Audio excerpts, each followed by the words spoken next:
All right. It's Thursday at 4:20 p.m. Eastern. That means it's time for Office Hours, AROYA's weekly session for cultivators to hear from the experts and talk to each other about what they're seeing with their grows. My name is Kaisha. I'll be your co-moderator today, and I don't do it alone. How's it going, Mandy? Hey, Kaisha. Wow, can you guys believe it? We're already on episode 47. It was 2 weeks off. I really missed this. So we're live here, and we're also going live over on YouTube. So wherever you're tuning in from, make sure you send us your questions, and I'll make sure I get those over to the team. One quick announcement before we get started today. If you're going to be at the Emerald Cup, be sure you catch up with Kaisha. She'll be representing AROYA out there. And we do have a very special guest grower on today's show. And for that formal introduction, I'm going to throw it back over to Kaisha. Awesome. Thank you, Mandy. And yes, I'll be at Emerald Cup, as will Seth, my good friend. Seth, tell us who we have in the building, as it were, today. We got Mikey here, Mikey Giersch. He's do you call yourself the head grower, cultivator, manager? Jack of all. So I'm the grow systems manager. We have a head cultivator that's just above me. He's a very busy guy, but he did actually jump on the chat today. But I'm our grow systems manager and the head of the fertigation IPM department, as well as anything equipment related on the floor that deals with the plants themselves. Absolutely. And that's, I guess, part of why we got to start talking. It's fun to look at the graphs and start spotting when things start going wrong. Then I get to hear from Mikey. How'd you guys solve it out in the desert? And that's always interesting. It's great, getting together and talking shop for it to try to correlate, what we're dealing with here to what you guys are experiencing personally and with other clients. Oh, yeah. Yeah, absolutely. And just, having that insight and being able to look into, your facility, it doesn't really, I guess I don't see anything that usually doesn't surprise you ever. It's more, like, hey, that's what that looks like on the graph there. But it's fun to solve those problems and see what's out there. I know you've spent a lot of time dialing your place, really getting it dialed in pretty tightly, especially considering, the temperature swings that you experience out in the desert there. Like we were batting around a minute ago, we go from, 120 plus in the summers to the low 40s and high 30s during the winter seasons. So we have quite a bit of a vast change there to deal with, especially keeping up with our ACs during the summer seasons is a pretty rough challenge. Oh yeah, absolutely. I guess while we're at it though, let's kind of start. What's your background? How'd you get into growing? I've been growing, since I was a teenager. Call it the family business. And then I just, applied and pushed until I could get into corporate grow. I started out with the guys at Mojave Cannabis. I was with them for a few years and was fortunate enough to work with a lot of great growers and awesome people with that company. And then as Vertical came into the landscape, I transitioned over here for a little bit more room for advancement. I've been with Vertical a little over 4 years now, working my way uphill.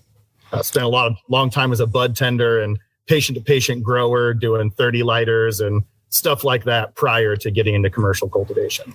Yeah, so you've seen it all, basically. And that's definitely rockwool, aeroponics, flood tables full of silica pellets.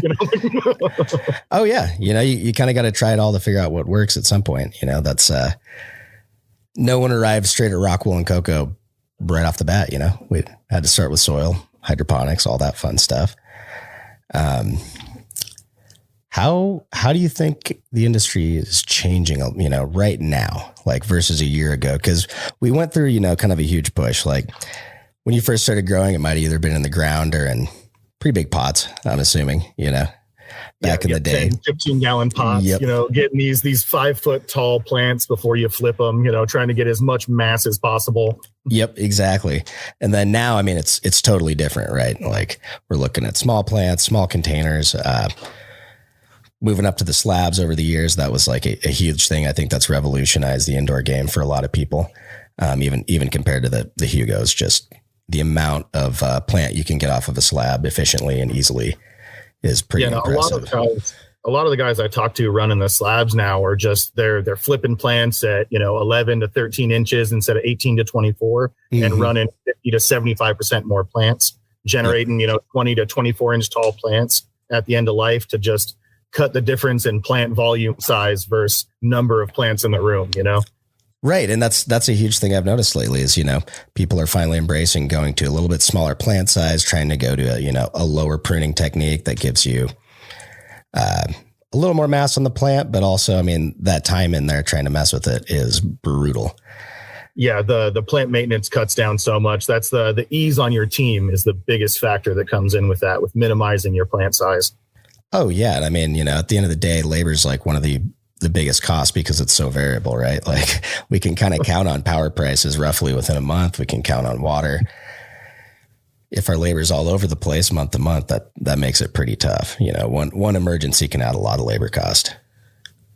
And thankfully we're in a world now where we have all the appropriate equipment where we can start actually accessing and analyzing the data and quantifying what we're doing, so we can say grow wedding cake that isn't 7 feet tall.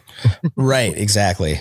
Yep. And having a recipe to stick to, especially in terms of irrigation that you can execute day after day after day. I know one huge thing that I've noticed that's been pretty cool compared to talking to, and just back in the day, knowing a lot of people trap growing and stuff, especially kind of out in sticks, power outages. You can grow in facilities now where you can pull off a whole run without, any power. Maybe you got some internet interruption, but your equipment's reliable. Yeah. The infrastructure improvements over the last decade have been phenomenal in Southern California. I mean, like 10 years ago, we were looking at 3-day long power outages out here in the Mojave. Right. Like you were lucky if you were able to keep some of your food, it's 110 out at night. Yeah, exactly. You're like, don't open the freezer. Put a lock on it. Don't open the doors. It's hotter outside. Actually, Michael, I have a question. Can you describe your facility? What's it like? So we have 2 separate grow buildings on the property out here in Needles. We have a 2-story where we run LEDs across the entire building. And then we have a 1-story building with an additional 9 flower rooms and 2 veg rooms where we're running dual end 1,000 watts.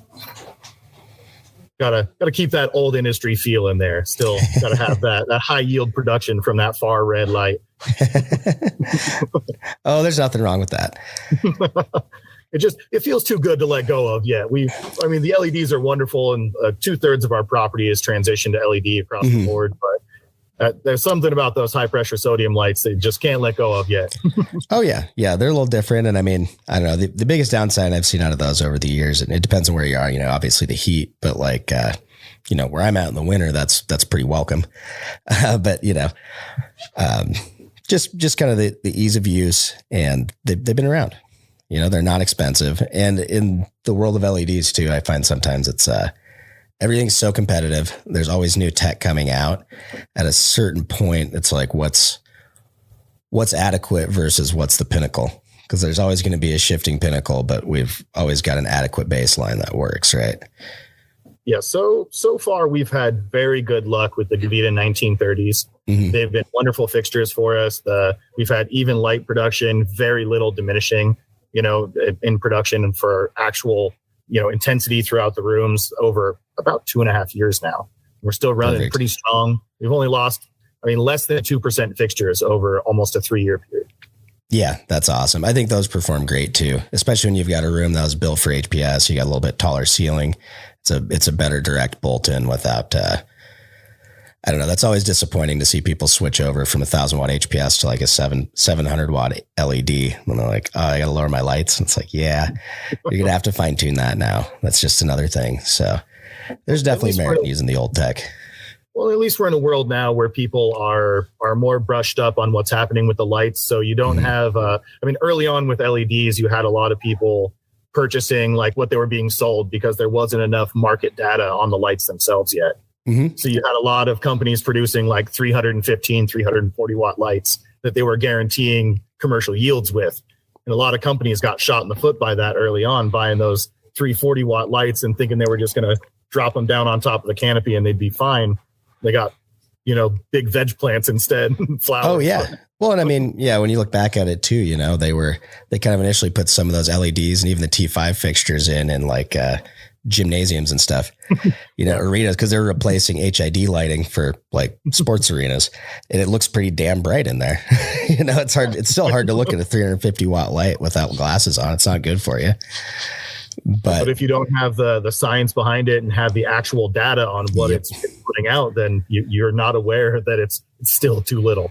Oh, absolutely. The same thing even goes for some bigger greenhouse grows where you go and you look up and you're like, wow, the lights are like 14 feet up. Yeah, I get it. That's like where all my purlins are. That's where everything lines up. I can strap them up there and it's easy.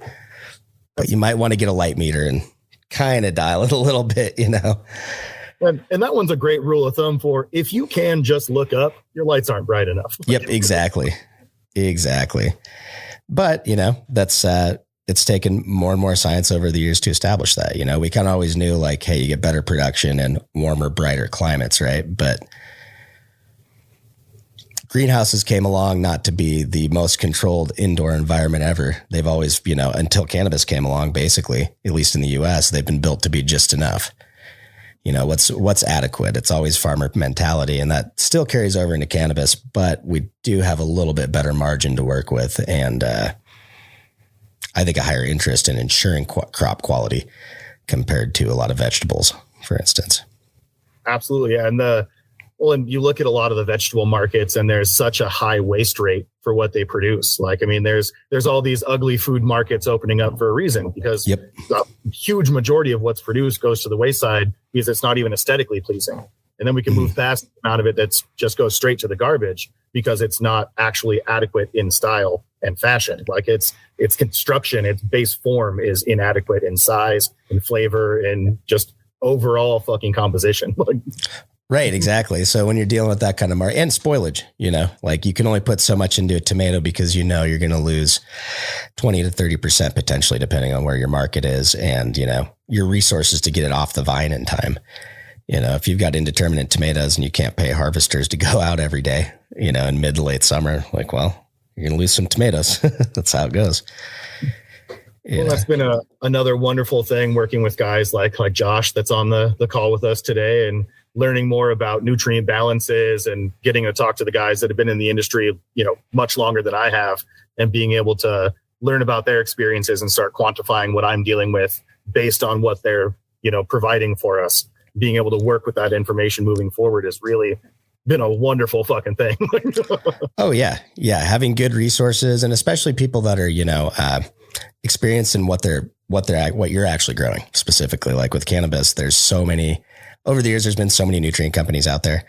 And then there's so many, you know, case specific situations. What's your water quality like? You know, there's certain nutrient lines that like probably are going to be tough to run if you have poor quality or tough to inject. And you know, there are a lot of different problems that can arise from that. Or, you know, just like anytime you can talk to someone who's gone through it before, you don't have to make the same mistakes. That's what I value about meeting with a lot of the older guys. You laugh about irrigation system problems mainly irrigation system problems and water quality issues.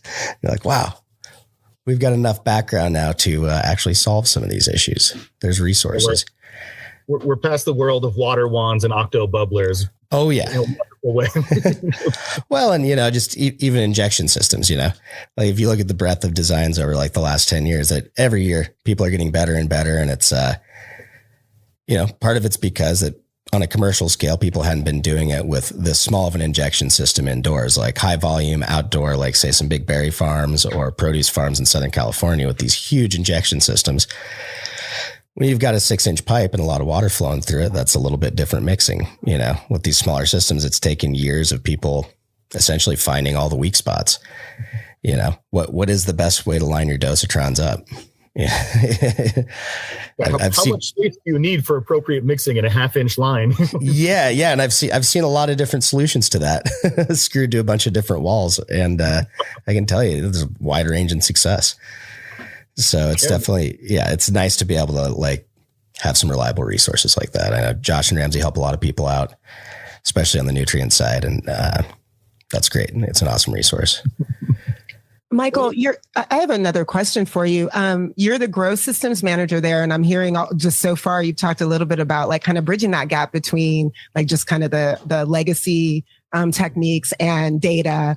And so I would love to, like your role as growth systems manager, you know, is that part of what you do, is kind of bring in some recommendations for things to adopt in your facility?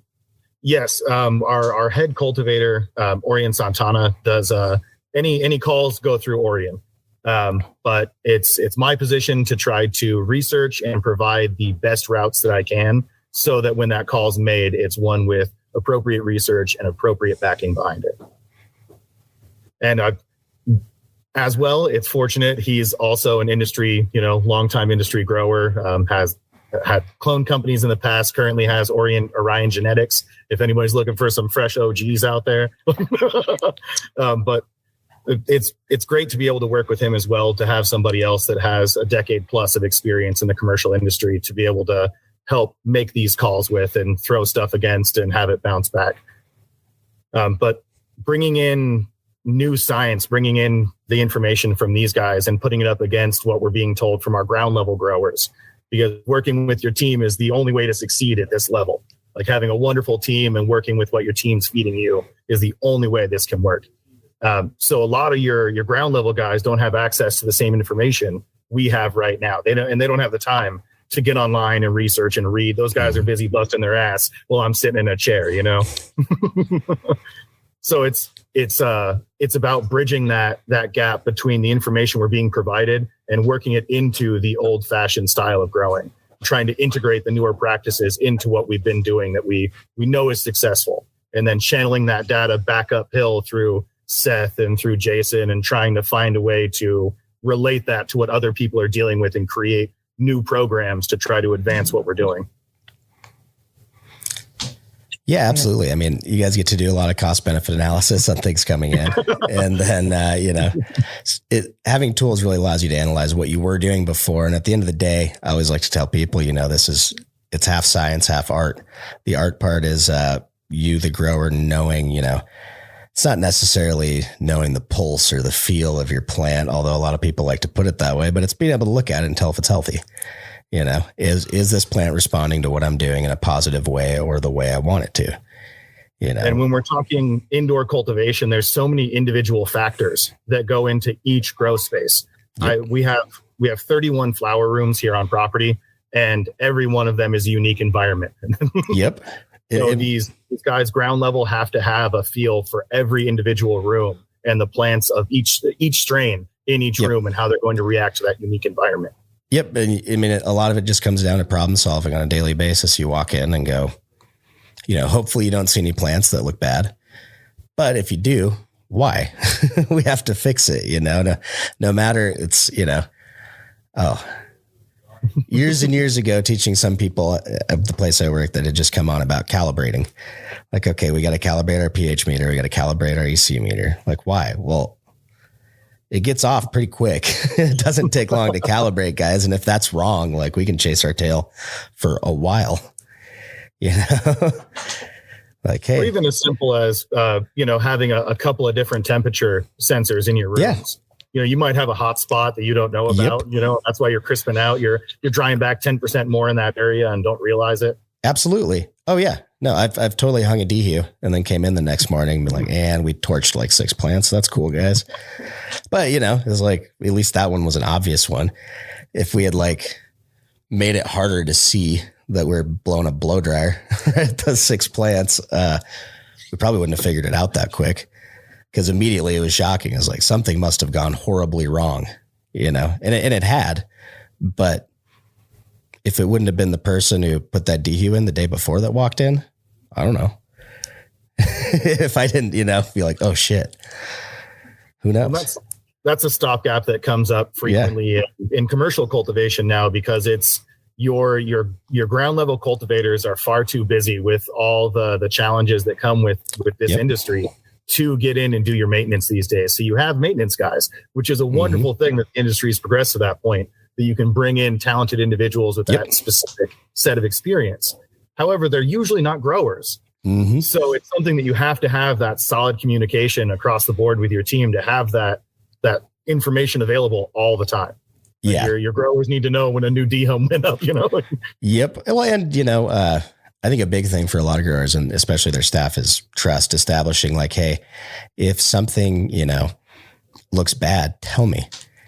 Don't keep it a secret. Don't think anyone's going to be upset because a plant died or whatever. Like, no, we got to solve the problem. We need to be aware so that no one's operating on some premise that's false. I'd rather dump out 300 gallons of mixed nutrients than have you send a bad mix to a room. Oh, absolutely. Or, just every day of the week. In my experience, when you have too complicated of a mix, and you go away for the week and you come back and there's just a pile of powder at the bottom of the res. You're like, okay, so clearly we need to simplify. 6 parts is way too many for the weekend crew to mix, I guess. And it sucks that that's reality sometimes, but though that's that risk analysis, I guess. You're quantifying how much of a risk you want to take when you can simplify and make life easier sometimes. Joshua just posted a comment in the chat. Josh, I don't know if you want to unmute yourself and speak to it, but speaking to the importance of calibrating the CO2 sensor too. I'll just read it here. We find so many out there off by 500 plus ppm. Yeah, Josh, you want to go ahead and speak to it? Yeah, no, it was a comment when he was talking about calibrating sensors. It's that nobody ever thinks to calibrate this CO2 sensor. And we find those off so many times that it's pretty crazy. But I mean, if you think you're feeding, 1,000 parts per million, but you're actually giving toxic levels, those plants start looking really weird. Nobody knows why. There's so many times I've gone into facilities and like, yep, that's CO2. Yep. Or the other way around. 800 and they're actually giving 200 and the plants are just starving. Yep. You can play around with that to like intentionally affect transpiration rates, right? Like you can go towards the higher or the lower ends, depending on what your setup is for dehumidification. If you don't have enough, you go to the higher end to try to keep it down a little bit, vice versa. If you need to get a little more transpiration going, but you don't know what you're doing if your sensor's not accurate. Yeah, you're just chasing your tail, right? Exactly. That's one thing I see. Oh, go ahead, Mikey. I was to say, unfortunately, that's usually the piece of equipment people spend the least amount of money on in the grow. So it usually swings the quickest. Oh, absolutely. Especially like the cheapy Trollmaster ones and little wall mount. If you spent less than $1,000 on your CO2 sensor, expect to calibrate it weekly. Oh, yeah. Yeah. At least. And also just my favorite, I talked to some people a while back that, they'd ended up buying like 15 of the Walmart hygrometers. Like you're just confusing yourself more, man. You're plus or minus like 5%. Like throw that little white square thing away. The more you buy, the less you should even trust those. And that's, I did this for a living. I spent $5,000 on a good quality temperature humidity CO2 handheld. And I mean, if you do it for a living, there's no point in playing around with little $20 devices. Like just phone it up, get the run with it. Yeah. And that's the pH sensor or pH meters are one of the other conversations I have with people. Sometimes they're like, I don't want to spend $2,000 to $3,000 on a bench top. And I'm like, I'm not saying you have to, but if you want to be real accurate, this is where that's kind of where we're starting the conversation, and it goes up from there. And you do have to calibrate those more than your cheap one says to calibrate it. But if you want accurate results, that's the reality of what it takes. Yeah. We got a question here in the chat from Big Cypher asking, can you recommend a CO2 test product for calibration purposes? I'm going to actually refer to Josh. You can find gas cans out there that the gas inside the little tank is at a certain specific part per million. They use them for the life safety test. So you see, like when you set up a new facility and the fire marshal comes by to do his test on your CO2 life safety equipment, that's what they use. So you have to look up where to pick them up, but they're out there. Well, there you go. Thanks, Josh. Appreciate that. I have another question. I'm sorry. I'm a passionate cannabis consumer. So Michael, I want to hear about those genetics. What's going on over there? Being a larger facility, a chunk of what we have to do is cater to what's hot on the market. Like most people in the commercial industry have to do these days. We are trying to bring in more OGs, try to get some more of that gas back around. Like I said, Orion Genetics, right now he's working with some King Louis and some old Star Killers to try to bring some of that old funk back into some of the newer strains, maybe slap a fresh coat of purple on one of them and get that old nose out with a little exciting color for the market.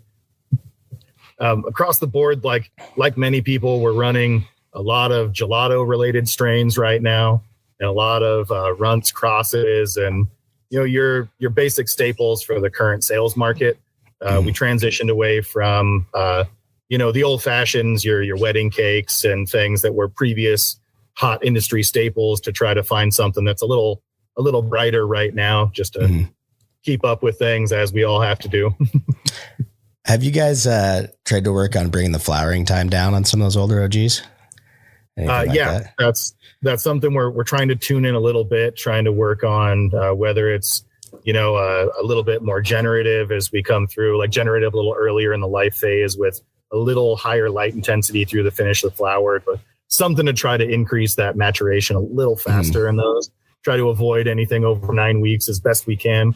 Yeah. I mean, that's about all you can do sometimes is kind of select out of there and hope, when you're doing your back crossing, some of them come in a little shorter. But I was just curious. That's been kind of my dream for years to really work with some OGs and some diesels and get them down to that 8.5, 9 week range. I haven't been able to do it yet with my own crosses. I did some auto diesels. That was pretty fun, but that doesn't really count. I don't think not for a short flowering plan. That's different. I did a lot of playing around for a couple of years with a male of a Ken's GDP cut. And that one I spent too long trying to hunt the perfect pheno and never kept any of it. Yeah. And that's what happens. I mean, that's one sad thing about, the way cannabis genetics work. You can go the traditional route with plant breeding, really, really work on some lineages, or there's a lot to be said about, synthetic breeding, basically open pollination in a room for a few cycles and see what you get. It might be messy on the paperwork, but you can get some really cool results out of it. So, I guess it has a lot in common with apple breeding, but I always think that's fun. Pheno hunting's a blast. I would love to be in a situation. I loved working at a plant breeding company. I bred peas. Not quite as exciting as cannabis, but it's still exciting. You're trying to bring out the terp in those peas, man. Get exactly. Dude, purple flowers, man. That's what we're looking for all the time. So Mikey, when you're shooting for these desired characteristics, like what are the considerations from a data standpoint? What is the kind of stuff that you're looking for, your team is looking for on a day-to-day basis to make sure that you're moving in the right direction? So for commercial, anything we try to run commercially, we want to look for something that's going to give us a couple of key standpoints. We want something that's going to have a bright enough terp profile that it's going to hold in a jar for a while. I mean, we're all competing on shelves in the end game. So we have to have a product that after a little while is sitting on the shelf, and you crack that open, you're still going to get that bright floral aroma flowing out at you. And a lot of these wonderful strains we've been running for a long time are only good from your trapper because you got it 6 weeks after harvest at best. And with the current cannabis industry, it just doesn't work out that's how quick that flower gets to the consumer. It typically takes, 3 months is a very short period of time in the current industry for your product to hit a shelf. And more likely you're looking at 6 months. So we need something that's going to have a bright enough terp profile and a strong enough terp profile to hold through that period of time. And then something with a well enough consistency in the bud structure and in our overall flavor for the smoke that the consumer is going to want to come back and grab another one. Like I said, a lot of gelatos. It's a wonderful base strain. It's got a real bright floral, fruity terp profile, a little bit of purple, frosty as hell. I can comment too, Kaisha, and say anything that makes it to the point of going through that QA test. It's probably looked pretty reasonable on the graph if they've had a sensor in it. If they've blown it up to the point where they're trialing it, I know that's a consideration they're looking at as well. Like, is this a plant that's reasonable to grow, or are we breaking our butt to just keep it alive here? There are some finicky plants that you're pheno hunting just do not work in your facility like they can if you can run that whole room at that pheno. But yeah, and fortunately, having the number of flower rooms we do, we are able to monocrop most of our rooms. Yeah, that's awesome. However, it's still it is the trick, like you said, of finding the best strains to produce enough volume and still hit those other standpoints for you. Like it has to have all the ticked factors for the consumer, but it still has to produce a volume to make the corporate office happy. We still have to make money and keep the lights on, right? Like, oh yeah, everybody wants to go home with a little money at the end of the day. Oh, absolutely. I've grown some strains that I personally love to smoke that are semi-dwarfs, or at least the phenos that I ran into, and they don't work on a commercial basis. Why? Because you veg them for 5 weeks and they still don't get very big. They're just a semi-dwarf plant. They won't get big, so they're not really worth it. However, we might be hitting a point soon where there is that, heirloom market for the home grower, which is I'm excited for. I think we're going to see a lot of stuff resurface from there, and then maybe allow some breeders to kind of push some popularity there that they can then push out into the commercial market from there. Yeah, I'm seeing a lot of the guys bring in, widows and trying to find the old skunks and get them thrown back at the bottom end of their lines as best they can to bring that old flavor back into things, get that brightness back out. Mm-hmm. Oh yeah, it's out there. And, some of these traits, when you start to look, I noticed Big Siphy asked about good breeding info resources for a beginning breeder. Just classic Mendelian genetics. Just look at a book about basic plant breeding. Go back to Gregor Mendel. It's pretty simple, and take it from there. And then when you study it more, you'll learn about, things like genetic recombination and, gene linkage, things like that. Where does it actually apply to you as a breeder? It's learning about those statistics and trying to figure out, okay, can I predict based on the lineage I'm looking at, will I be able to predictably make a cross? And if I make that cross, will the trait, try not to sneeze, will the trait I'm looking for be 1 in 10, 1 in 20, 1 in 240, 1 in 10,000, and that's where things are starting to get super exciting for cannabis, I think, is we're working towards being able to search for those 1 in 10,000 phenos, like actually do a synthetic out to F4 and say, all right, we're doing a 10,000 seed run here. Hopefully we got one of the perfect expression that we're looking for. Money's making that hard for people right now, but we're getting there. I think you give it another 5-10 years and there's going to be a better legal structure for breeders, especially if we get some federal legalization, better legal structure for breeders to actually, create IP and protect it in a more real way. Right now, like with licensing agreements, you can do a little bit, but at the end of the day, we need Supreme Court backing to finalize those property rights. Well, and with the way that the market's going for large scale cultivation right now, I think we're pretty quickly here in the next couple of years going to see a transition where we have our, your Budweisers of cannabis and your micro brews of cannabis.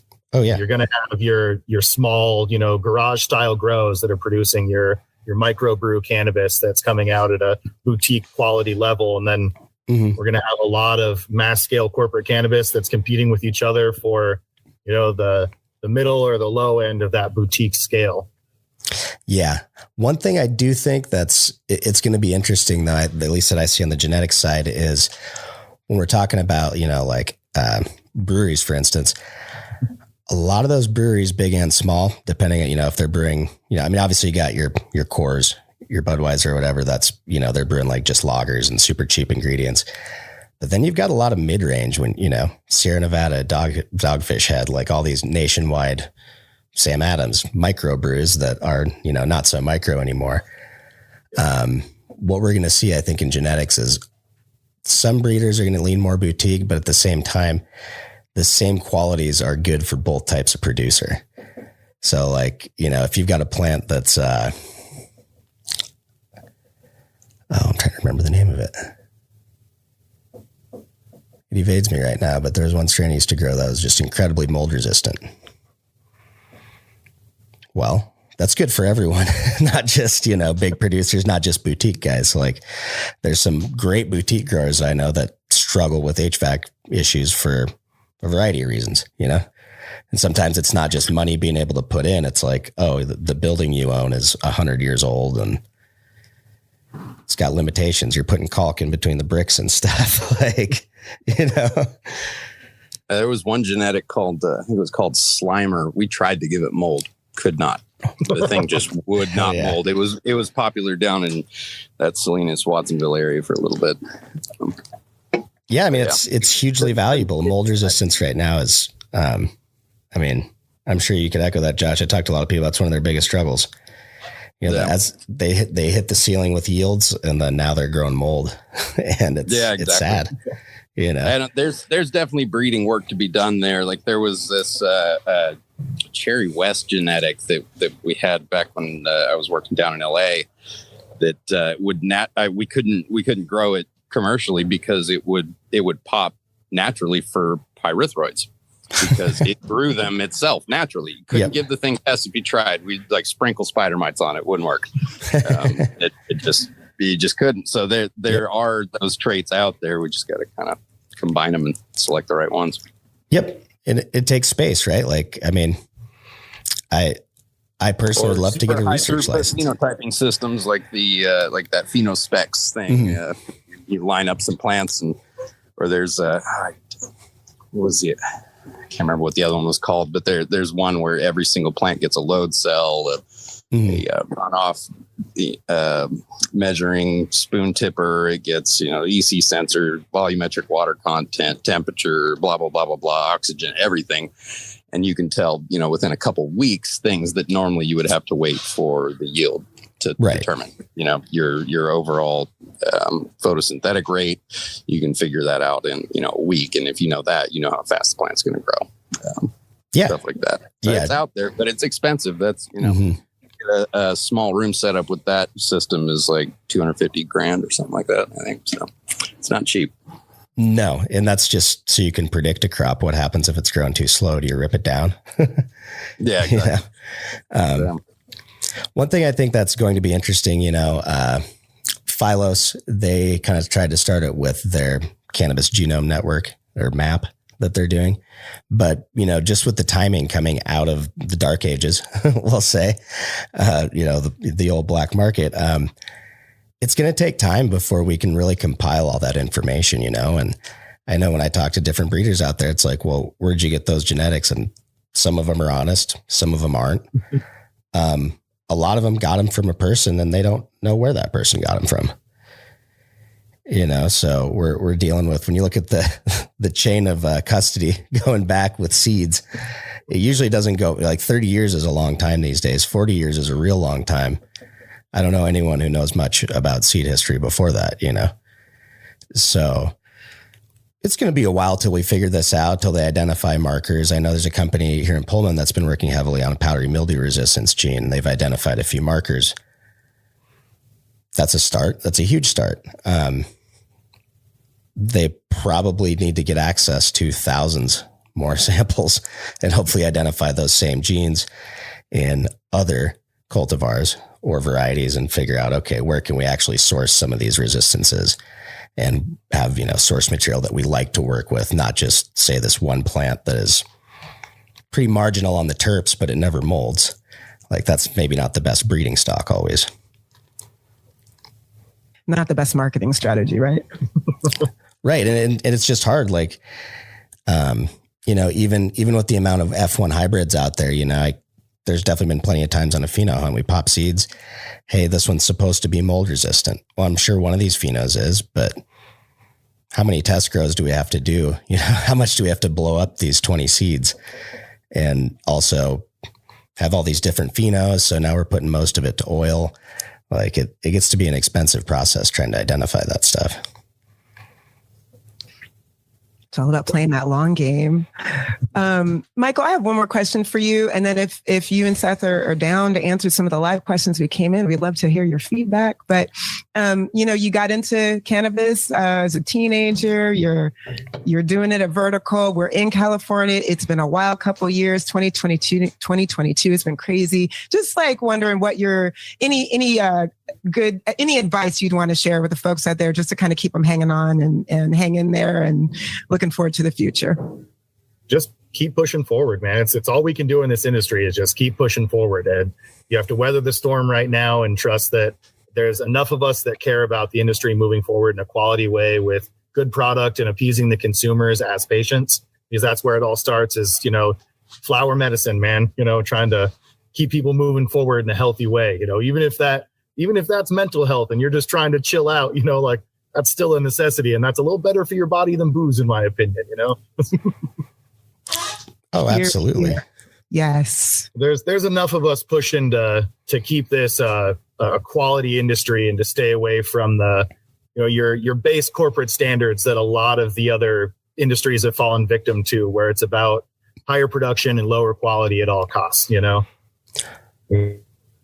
Yeah, I'd like to echo that. I do a fair bit of work in Canada And that's what we've seen up there. Canada obviously has a much smaller population than like even California, but they had, when they legalized, it was federal. So all the provinces got it. Well, green explosion, a bunch of these big commercial operations did not put out quality. They went for quantity, market got flooded. And now you've got, $20 to $40 million facilities that are being sold for, 10% on the dollar, basically, because they put all this investment in, but were not able to turn a profit as a company really in the first few years. And we're a bigger economy. We're having a slower rollout. So like that's going to happen over and over in different states as time moves on, especially because we're probably a ways away from interstate commerce. We're not going to enjoy the same luxuries that winemakers enjoy for a while. But I think as the market gets educated in the US, we're seeing a turnover back more towards quality, especially, you're always going to have your, like you said, your Budweisers, your Coors of the weed world. That's going to exist for sure. But I think it's also, especially because there is the whole medicinal aspect to it, there is a bigger demand for quality cannabis than there is compared to, say, the beer market. That's just kind of my opinion, I guess. Maybe there's some numbers out there that'll prove me wrong. But even when we look at, the Midwest, for instance, where I come from, people there now are way more educated than they were 15 years ago, in terms of like anything about cannabis, what are quality indicators? What are they looking for? The whole culture is changing. So I think we're, like you said, to keep moving forward, as long as you stay in it and you've got the right attitude. And also,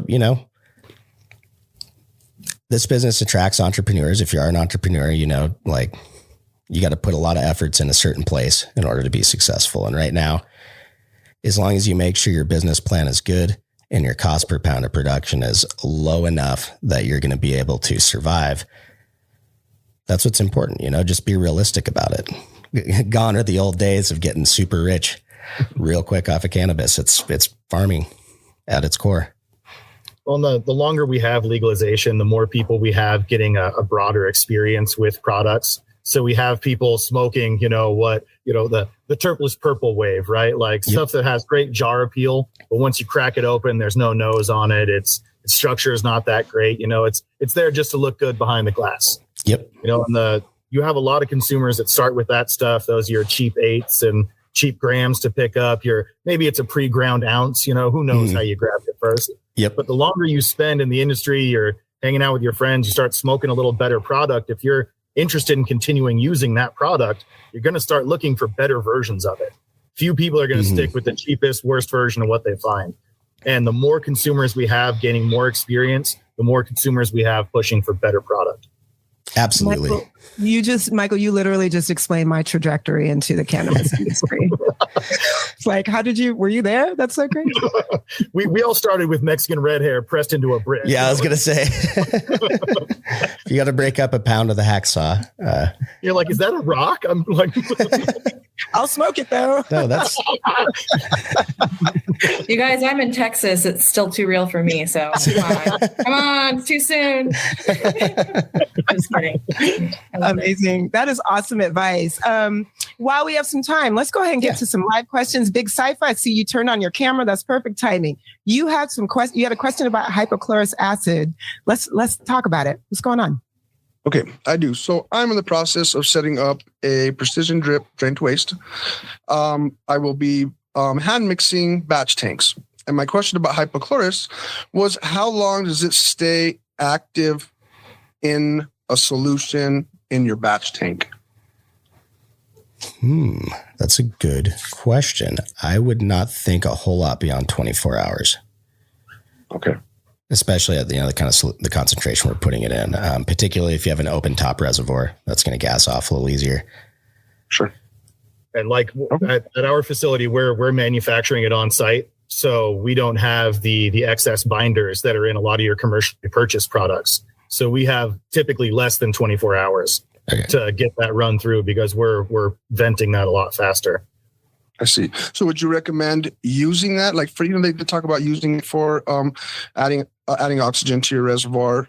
It kind of doesn't seem like it's really worth it if it's only going to be there for, 24 hours. Or would you recommend mixing a fresh batch tank every 24 hours?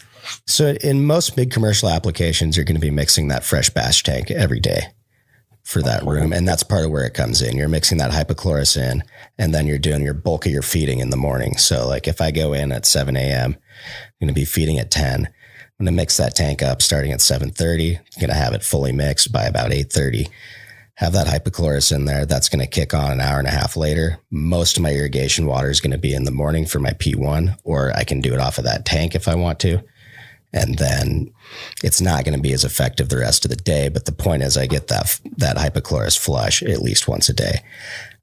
If you're not going to be, if in your situation that res is going to last several days, you might not need to add it every day. Add it that once, make sure you run it.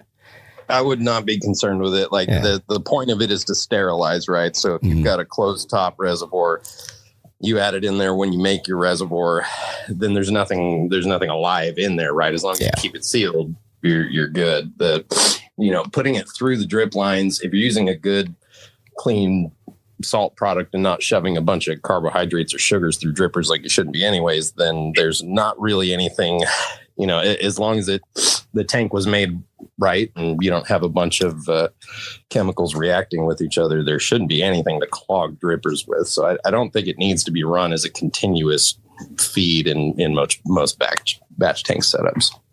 Fantastic. That is awesome clarification. I will be using Athena Pro also.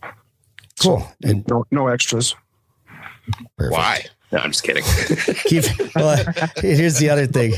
Well, I know why Josh is asking. We are a small startup, and Athena is super easy. So we're I get you. A lot of people use it. It's a decent product. I'm just going to take my hat off because I have my own. Big thing though. Make sure your res is in a dark spot. If you've got light on that and you're staying mixed for a few days, it'll definitely grow some algae and a few other nasties in there, especially if you have, not a good seal on it. And it does have its own room, so that won't perfect. be an issue. That's going to be pretty good. Yeah, especially if you can keep that temp under 70 degrees, if your feed water is 60, 65 or so, you'll be golden on that. Yeah, or just wrap it or something. Yeah. Just make sure it's not getting light on it. Yeah. Cool. Follow Netafin's direction. No surface water feeds. PVC in underneath lights or anywhere there that you can't have light. That white PVC is not opaque, and algae will grow inside it. So if you do have Schedule 40 pipe already and you don't feel like ripping it all out and putting in Schedule 80, then you can just get any colored latex-based paint. As long as it's latex-based, you can use white even.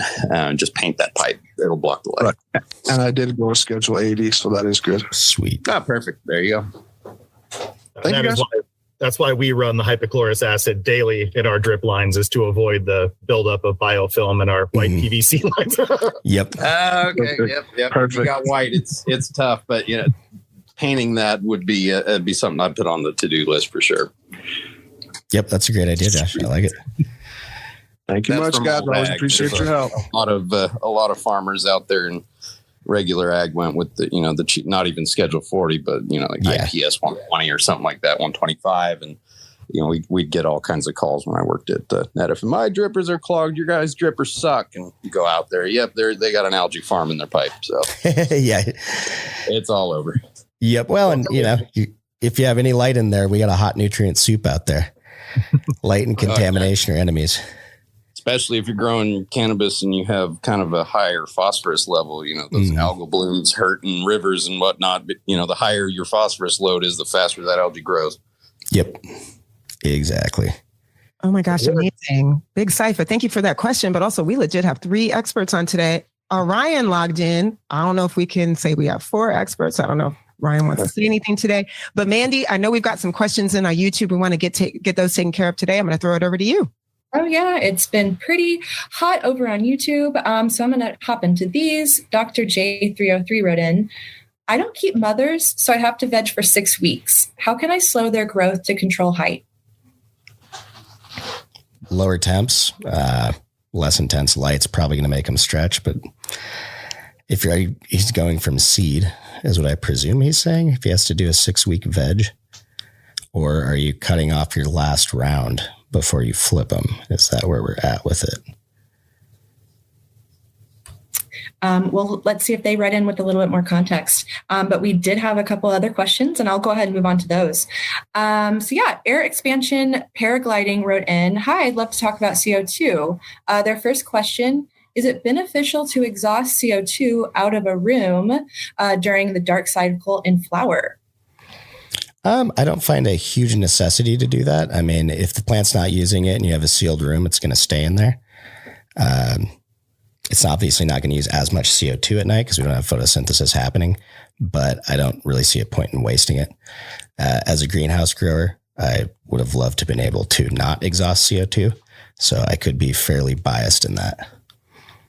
Yeah, if it gets to the extreme, you can have problems just with the, when the lights first fire up, they may just keep their stomata closed entirely if that CO2 gets to toxic levels after they've woken up. So it depends. If you're over 3,000, sure. Vent it out. If you're, if it's getting up to, 1,500, 1,800, don't worry about it. That goes back to calibrate your sensors, right, Josh? Oh, 100%. Absolutely. We are hitting a point in time where hopefully you can direct inject CO2 and not use burners. I've definitely seen my fair share of problems with burners and them going a little wild. Oh yeah, not burning the gas right. Exactly. Carbon monoxide and all kinds of other shit in there that causes your plants to go crazy. But and the people there. That you heard of those that ag gas company? They basically do the old greenhouse trick that I used to do at Netafim when we were building international houses. It was you take basically drip tape, but the heavier wall, like they use in orchards and whatnot, for 20-year drip tubing, and run that through the top of the canopy. And then have the CO2 gas run through those drip tubes, because they do regulate the flow of gas just like they do the flow of water. So you get a pretty even distribution, and it gets dumped right into the canopy so that it doesn't just go off into the exhaust. And I mean, we did it outside a couple times with actually good results. I mean, interesting. If you get a real still day and you pump it out, a couple times throughout the day and let them have just that little bit more, it does make a difference. So it's an interesting thought to, be putting CO2 out where the air exchange is happening every hour, but it does work, and CO2 is cheap. So I've talked to a few guys who've done the drip tape trick with mixed results. However, sometimes I wonder how bad their temperature stratification is in different greenhouses too. Whether you have sensors. Yeah, probably. If you have one in a 5,000 square foot bay, they have one temperature sensor controlling everything. It's like, come on, guys. Yeah, exactly. And how well does that stay put? If you've got 120 foot long greenhouse, because they didn't know the first thing about designing for wet walls. Yeah. Yep. And I mean, that's what you see out there. I mean, one thing I will definitely say is the cannabis market has kind of caused everyone to rethink how we go about HVAC control in, growing systems. Yeah. Well, and like you said earlier, the, greenhouses in the U.S. For traditional ag, up until, very well, other than, like howlings and stuff like that, the greenhouse industry in the U.S. is just, like you said, it's just barely good enough, right? They're just trying to keep rain off it for the most part, because the climate here is so mild that we don't need high-tech good greenhouse designs. But you go to other parts of the world, and I mean, the greenhouse can keep a tighter climate than we can indoors. It just depends on the style, especially those semi-closed greenhouses like the Howlings one they tried to patent with Kubo or whatever, the Optic Climate or whatever it is. But I mean, you can get a better result that way, because you have constantly perfectly conditioned air just being blown up past the plants every second of the day. So there's definitely some new technology that cannabis is helping make more widely available and widely known to the ag industry as well. It's pretty cool. Oh yeah. I mean, before getting into cannabis, the only blackout greenhouse I had seen, well, outside of, research at universities was, Mums. poinsettias actually. Oh yeah. Okay. Up here in the Northwest, they're a big one. And guess what? For sure. Those people haven't switched to growing weed. They still make a lot of money on poinsettias.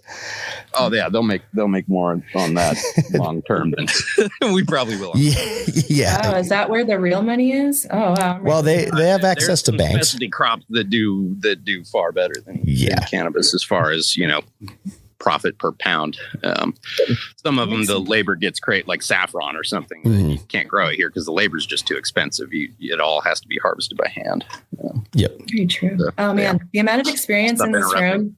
You guys know this is amazing. I love the energy and thank you guys for sharing all of your experience with this. We have so many topics going on, but oh my gosh, sorry. We have a lot of questions. We had a second follow-up question from Air Expansion. They wanted to know, sometimes when my tanks run out, my room runs at 150 ppm for a day or two. Is this harmful to the plant? It's, in my opinion, lost production time for sure. Any amount of time in flower when we're depriving the plant of, a key component when it needs it it's lost production time. It can't build sugar, can't build structure without carbon. It's not ideal. That's for sure. Awesome. Thank you for that. A couple more questions over on YouTube. Diane wrote in. So can you ask Seth what kind of school or course you take to learn everything that you know about crop steering? What kind of resources do you have at your disposal, or what kind of schooling did you go to?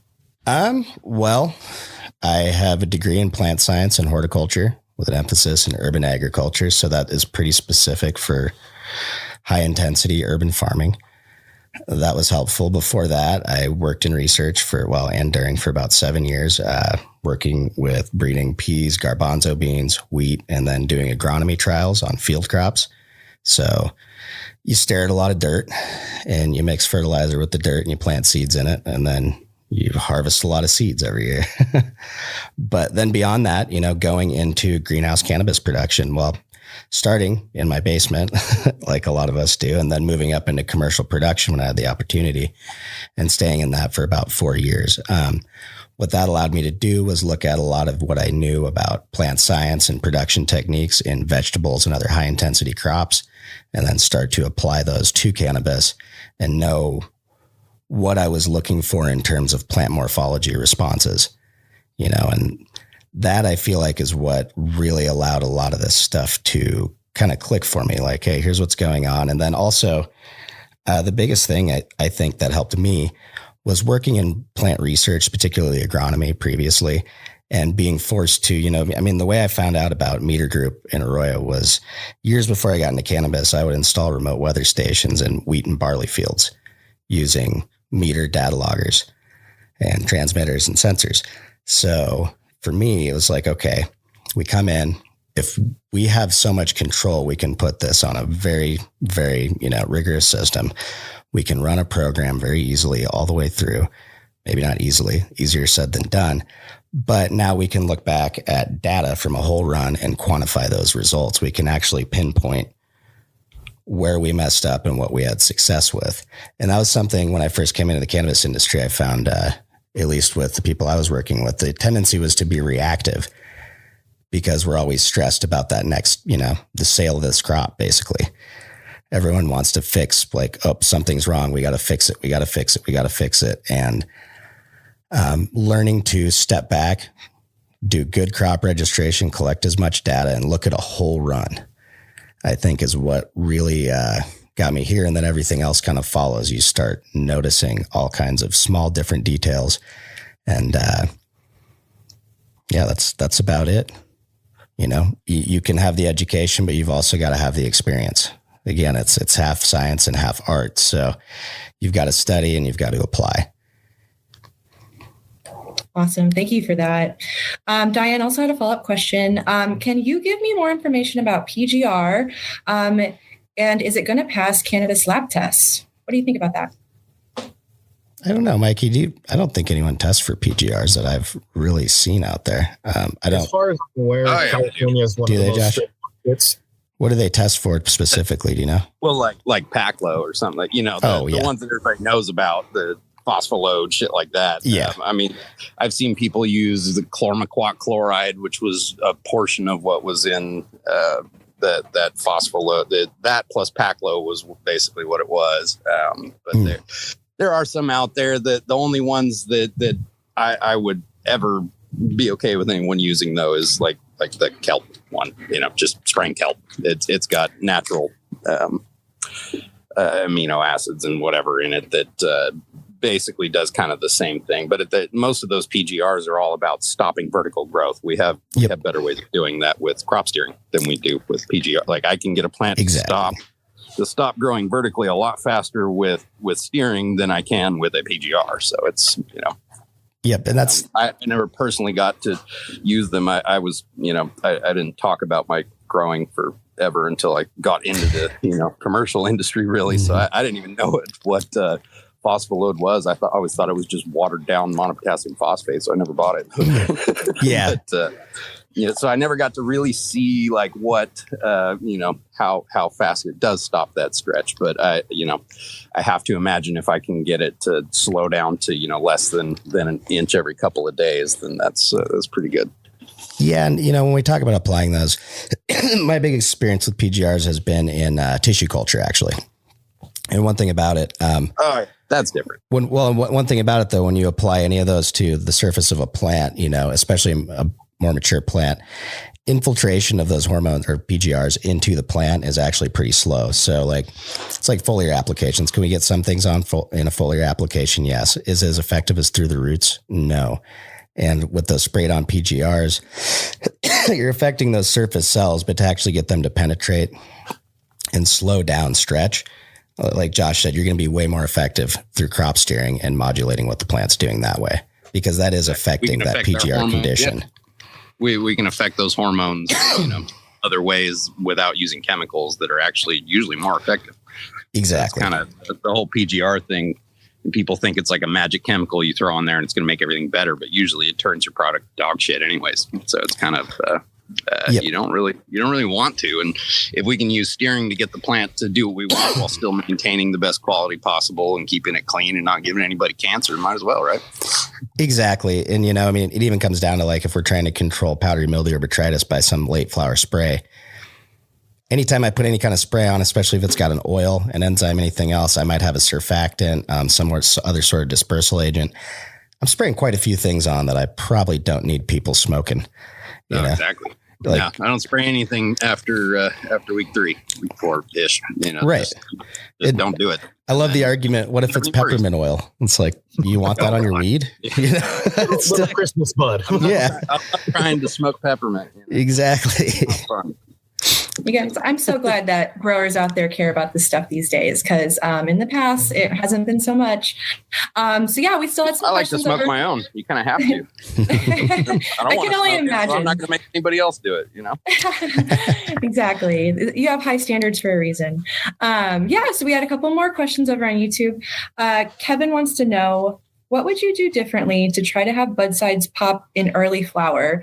I'm on day 22. VPD is at 1.3, 5 to 6 EC, 5.8 pH light is at 60%. And it says 345 watts or 645 watts. 8 inches away, hard drybacks, but only one plant out of 17 are showing. Do you have any advice? Turn those lights up. Yeah, I was going to say. Turn the lights up. Get it? No, there's really, the dimming thing is a big, I don't know why so many people are so stuck on it. I mean, other than the fact that a lot of people took plants out of bedrooms that had 250 micromoles in a perfectly warm and moist environment, and then stick them in a flower room that's dry and hot and, quadruple the light intensity. The light intensity in itself wouldn't do anything, right? Like the plants turn their chloroplasts on edge. They let the light penetrate a little deeper. You get a little more light out of it, and there's no negative response. That's the short-term response. The long-term, within the next few days, the plant starts growing smaller and fewer leaves because it doesn't need as many to provide the energy it needs for the flowers. So you actually reduce a lot of your labor. You're not going to have to pull off as many leaves. You're not going to have giant leaves shading your buds. And if you leave that plant untopped, that naturally open structure of the plantlets is much light down in there as you need. We take like maybe 5 leaves off each plant, if that, during the, right after stretch. And then we don't touch them again until harvest, basically. But if you have these low light levels on it, you're going to have slow metabolism, you're going to have slow growth, you're going to have stretchy growth, and you're not going to get a lot of bud sites because the plant doesn't have the energy for it. Turning the lights up would definitely help. And, don't worry about it causing them to get too big, because typically when, if you have low light intensity, starting out, say we start out 2 plants, same height, you put one under low light intensity, it's going to stretch up super far looking for that light. You're going to have a bunch of giant leaves because it's trying to capture as much radiation as it can.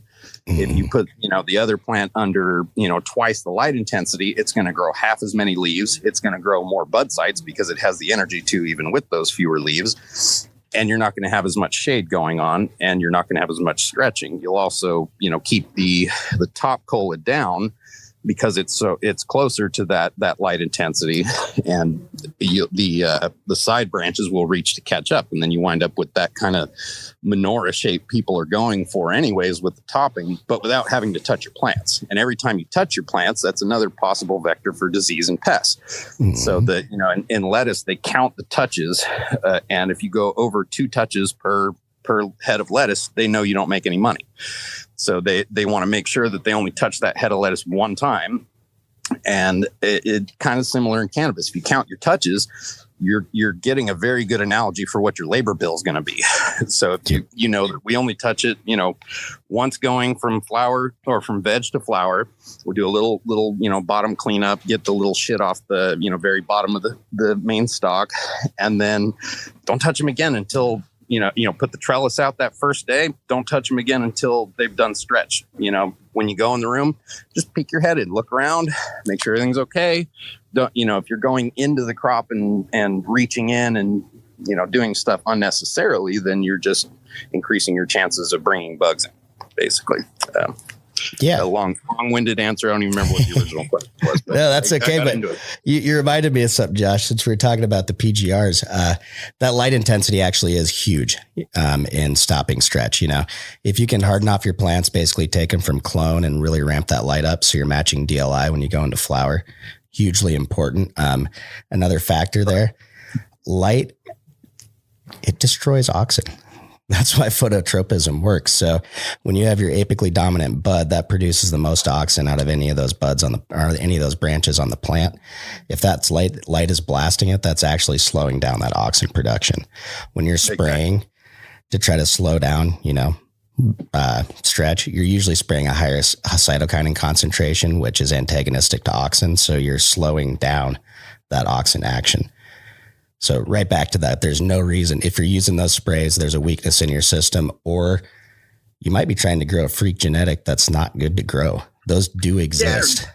Yeah, they definitely do. And you can get ones that, we may personally love the smoke of it, and it may be really nice, but it doesn't yield shit. And it takes 9 weeks to get there, or 12 weeks to get there. That's a hobby strain then. Don't grow it don't grow it at a commercial facility, grow it for yourself. I love sour diesel, but it just doesn't have enough structure and nobody wants to buy it. It takes 10 and a half fucking weeks. Right. Yep. Exactly. That's one of those. Keep it for yourself. But, as far as the commercial market's concerned, until people are willing to pay a little bit more for these strains that take a little longer, then, they just don't get them. Well, and one thing I've seen, guys, that I try to encourage people to do, there's a few companies up here in Washington that I know that'll do a 10 or 11 week run. They just do 1 or 2 a year, do a limited drop, and plan their marketing to try to help them out with that, and put it back to back with one of those, very few 56 dayers or something like that. Yeah. Yep. Just, have fun with it. With that. So you have your 10 weeker plus your, exactly 8 weeker, and you can, you average out at 9 and you can still keep your total number of harvests you want. Yeah. There's this whole hype world out there that I know, as a cultivator, I never really cared about. I was never really big into the Instagram world or any of that. And I probably should have been and should be more, but Marketing. I know I'm there with you. The only reason I got one was because Ramsey made me. I know you're not into it. He said, if you're gonna be in this industry, you kind of have to have one. Otherwise, nobody know who the fuck anything is or what you're doing. Or exactly. Okay, fine. I will say though, something that we've had to do with the LEDs out here in the Mojave, if it's if your lights are turned down for a heat issue, because that's something we deal with out here in the Mojave. You might have to cut 10-20% off your light intensity to get your heat down to a reasonable level and keep you from pumping out boof, you know? Yeah, there's always those emergency scenarios where, you know, an AC goes down, so you got to turn down the lights temporarily. But the key is to make it as temporary as you can, right? Like if you're having that situation every single summer, then it may be time to look at your AC load and maybe add another 5-ton or something, you know, just to make up for that little difference. Even if it doesn't run for, you know, half the year or whatever, at least during the summer, you know that you can keep your crop consistency where it's at, because eventually, you know, when there's enough of this shit out there where, you know, everybody's, you know, starting to figure out where their little hole in the market is, what genetics they sell the best, you know, where their market is, you know, your consistency has to get better, because people are going to go to the store and want to buy the same thing that they got last time that was really good. And if they buy the same thing and it's shit, then they're like, oh fuck, I'm not going to use this brand anymore. They can't keep their shit together. So that kind of, like, you know, you can go to Belgium and buy McDonald's and it's the same shit. That kind of consistency is what I think will help a lot of people establish and maintain a brand, even without having to go into this hype, you know, let's replace our genetics every 2 weeks thing. You know, I think something to be said for dialing in a genetic really well and being able to produce that to a quality where people are like, I really like this genetic, and the only person that produces it really good and consistently is this company, so that's where I buy that genetic. Just random thoughts. I need to stop talking. Oh, this is great. This is the future of cannabis. It's super exciting. Oh my gosh. But you guys, we blew through an entire hour and we still have questions. So we're going to have to save the rest for next time. So yeah, great discussion, everyone. Oh my gosh, Josh, come back on the show. Michael, please come back. Orion, please come back. We could take one more. You want Josh is on a roll. Let's go. I'm bored right now. You want to do one more? Yeah. We do have one more. So yeah, this one's about leaf temperature. So Diane wrote in, how can I make my leaf temperature be lower than my room temperature by lowering relative humidity? I wonder why my room temperature is 85 degrees and my leaf is 83. Is there any way I can cool them off? It should always be lower than your air temperature, right? Like if your plant is transpiring, then it's letting water vapor out of that leaf, right? Which cools it. That's your, you know, thermodynamics. It should be if you have a leaf that is the same or warmer than the air temperature, then that means your environment is not good. It means that the stomata are very likely closed down because it's either too dry, too hot, too whatever. Could be a combination of your root zone plus your, you know, like for example, when you're in the first 3 weeks of flower, right? A lot of us do a really generative program to kind of stress the plant out a little bit and get it to produce a lot of bud sites. Well, during that time, if your VPD drop or goes too far past that like 1.3, 1.4 threshold, I mean, those stomata will close on a dime. And they won't, you know, the process and the hormone, the ABA hormone that causes that shutdown, it can be released instantaneously, but it takes like an hour or two to dissipate. So once those stomata shut down, they're shut down for a good hour at least, and you've missed out on that entire hour of growth and transpiration and nutrient movement and all that good stuff. So trying to keep your leaf, using the leaf temperature is a good way to figure out if your plants are transpiring or not. You want to see them somewhere between 2 and 7 degrees cooler Fahrenheit than the air temperature is. But again, it comes down to your sensor calibration, right? Like if you're using 2 different sensors to measure that aren't precise and for sure accurate, then you really don't know. It could be that one of them is reading 2 degrees cooler than the actual temperature is, and the other one's reading 2 degrees warmer, and so they look like they're the same when really they're not. I'll let somebody else talk. The theme of this episode is calibrate your sensors, everyone, please. Right. Yep. Yeah. Absolutely. Right, Well, quality equipment and calibrate it. yeah. Well, and right there, though, I mean, like we're just talking, leaf surface temp is really important. I get that question a lot. Well, how do I need to run my room? It isn't just as simple as do you have HPS or LEDs? How far are the lights away? What kind of leaf surface temps are we getting? What are we getting at? How high is your apical bud compared to the branches surrounding it? If that thing's like 2 feet higher, you need to do something about that, because we're going to have some interesting issues. The bud temperatures can get really interesting too. That's another one that we kind of, if your bud temperature gets, I think what was it, above, it's like above 85, you wind up having some really interesting morphology pop up. Foxtails. Yeah, that and just some loose overall beefiness. Yeah. But yeah, the foxtailing is also, we found a lot of it just from overly vegetative bulking phases. That People too. just go a little too ham on it and late push. Yeah, and then you switch to flush or whatever at the very end. You see those new white hairs popping out when they shouldn't be. That's just you pushed it a little too hard. Mm-hmm. I got to say, we drop knowledge every week, but this episode was the knowledge dropper of knowledge droppers. Michael, Joshua, thank you so much for joining us. You have a permanent spot weekly. Feel free to join us every week. If I can, I'll hop on. Yeah, no, it was wonderful having you. And then, Mikey, also great to hear more about your background and what you're working with. We love seeing you on office hours. It was cool just to get to know you a little bit better. So thank you so much for joining us today. Seth handled it. Thank you so much for holding us down like you do every week. And Mandy, thank you for co-moderating with me. We're going to wrap this up. Thank you to everybody who joined us for this week's AROYA Office Hours. We do this every Thursday. And the best way to get answers from the experts is to join us live. Reminder, if you have a topic you'd like covered in a future Office Hours session, post it anytime via the AROYA app.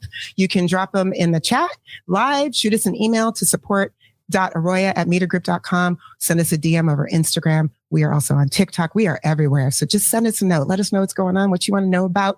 We record every session. We'll email everybody in attendance a link to the video from today. It'll also be on the AROYA YouTube channel. Like, subscribe, and share while you're there. And if you find these conversations helpful, please do spread the word. Thank you all so much. We'll see you next week.